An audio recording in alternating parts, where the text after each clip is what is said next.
Film ഗാരേജിന്റെ ഇന്നത്തെ cinema വാർത്തകളിലേക്ക് ഇവർക്കും സ്വാഗതം. ഒരുപാട് സിനിമകളുടെ റിപ്പോർട്ടുകൾ വന്നിരിക്കുകയാണ്. ആദ്യത്തേത് പവൻ കല്യാണിന്റെ തെലുഗു സിനിമയായ ഹരിഹര വീരമല്ലു എന്ന സിനിമയുടെ അപ്ഡേറ്റ് ആണ്. ചിത്രത്തിന്റെ ട്രെയിലർ നാളെ രാവിലെ 11:10 റിലീസാകും.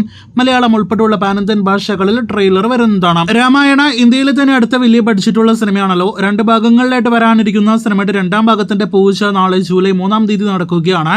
സിനിമയുടെ 3 മിനിറ്റ് ഡ്യൂറേഷനുള്ള ആദ്യ ഭാഗത്തിന്റെ ഗ്ലിംസ് വീഡിയോ നാളെ പുറത്തുവരും. അതോടൊപ്പം തന്നെ ചിത്രത്തിന്റെ 7 മിനിറ്റ് ഡ്യൂറേഷനുള്ള ഒരു മേക്കിംഗ് വീഡിയോ കൂടി പുറത്തു വരുന്നുണ്ട് എന്നൊരു റിപ്പോർട്ട് വരുന്നുണ്ട്. സിനിമയിലെ യാഷ്, രൺബീർ കപൂർ, സായ് പല്ലവി തുടങ്ങിയവർ അഭിനയിക്കുന്നു. അപ്പോൾ കാത്തിരിക്കാം ആദ്യ ഭാഗത്തിന്റെ അടുത്ത വർഷം വരാനിരിക്കുന്ന സിനിമയുടെ ഗ്ലിംസ് കാണുവാനായിട്ട്.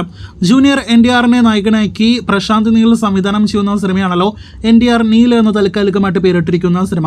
മലയാളത്തിൽ നിന്നും ടൊവിനോ തോമസ് കൂടി അഭിനയിക്കുന്ന ഈ സിനിമയുടെ ടൊവിനോയുടെ ഷൂട്ടിംഗ് അപ്ഡേറ്റ് പുറത്തു വരുമ്പോൾ 30 ദിവസത്തെ ഷൂട്ട് NTR നീൽ എന്ന സിനിമയിൽ ടൊവിനോ തോമസിനുണ്ട് എന്നും അതിൽ 6 ദിവസത്തെ ഷൂട്ടിലേക്ക് ഉടനെ തന്നെ പള്ളിച്ചട്ടമ്പി എന്ന സിനിമയുടെ ഷൂട്ടിംഗ് ഇടവേളയിൽ ടൊവിനോ ജോയിൻ ചെയ്യും എന്നൊരു റിപ്പോർട്ടാണ് വന്നിരിക്കുന്നത്.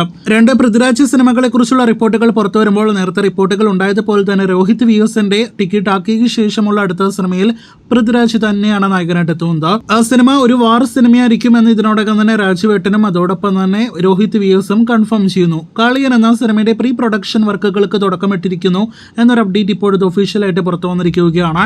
ഈ വർഷം അവസാനത്തോടെ തന്നെ സിനിമയുടെ ഷൂട്ട് ആരംഭിക്കാനായിട്ടാണ് നിലവിൽ പ്ലാൻ ചെയ്യുന്നത്. അതേസമയം അടുത്ത വർഷത്തോടെ മാത്രമായിരിക്കും സിനിമയിലേക്ക് പൃഥ്വിരാജ് ജോയിൻ ചെയ്യുക. സുരേഷ് ഗോപി നായകനായി എത്തുന്ന JSK കുറിച്ചുള്ള ഏറ്റവും പുതിയ റിപ്പോർട്ടുകൾ പുറത്തു വരുമ്പോൾ ജാനകി വിവാദം കഴിഞ്ഞ ഒരാഴ്ചക്കിടയിൽ വലിയ ചർച്ചകൾക്കും പ്രതിഷേധങ്ങൾക്കാണല്ലോ വഴിയൊരുക്കിയിരിക്കുന്നത്. ഇപ്പോഴത്തെ കോടതി സിനിമ കാണാനായിട്ട് തീരുമാനിച്ചിരിക്കുകയാണ്. വരുന്ന ശനിയാഴ്ച ജൂലൈ 5-ാം തീയതി കോടതി സിനിമ കാണും. അതിനുശേഷം സിനിമയിൽ ഒരു തീരുമാനം ഉണ്ടാകുമെന്നാണ് റിപ്പോർട്ട്. അടുത്തയാഴ്ചയെങ്കിലും സിനിമ തിയേറ്ററുകളിലേക്ക് എത്തുമെന്ന് പ്രതീക്ഷിക്കാം. കാത്തിരിക്കാം കോടതിയുടെ സിനിമയുമായി ബന്ധപ്പെട്ട നിലപാടിനായിട്ട്. നിവിൻ പോളി നായകനാക്കി ഗിരീഷ് ഷെട്ടി സംവിധാനം ചെയ്യുന്ന സിനിമ വരുന്നുവെന്ന് നേരത്തെ തന്നെ കൺഫേം ആക്കപ്പെട്ടതാണല്ലോ.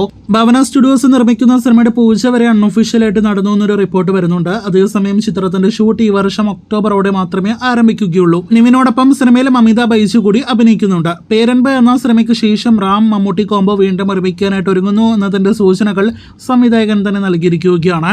ഏറ്റവും പുതിയ സിനിമയുടെ പ്രൊമോഷൻ വേളയിൽ മമ്മൂട്ടിയുടെ ഒരു കഥ പറഞ്ഞു കഴിഞ്ഞുവെന്നും അദ്ദേഹത്തിന് ആ സിനിമ ഇഷ്ടപ്പെട്ടുവെന്നും ആ കഥ ഇപ്പോൾ വികസിപ്പിച്ചുകൊണ്ടിരിക്കുകയാണ് സംവിധായകൻ എന്നാണ് ഇപ്പോഴത്തെ റാം അറിയിച്ചിരിക്കുന്നത്. കാത്തിരിക്കാം കൂടുതൽ വാർത്തകൾക്ക്.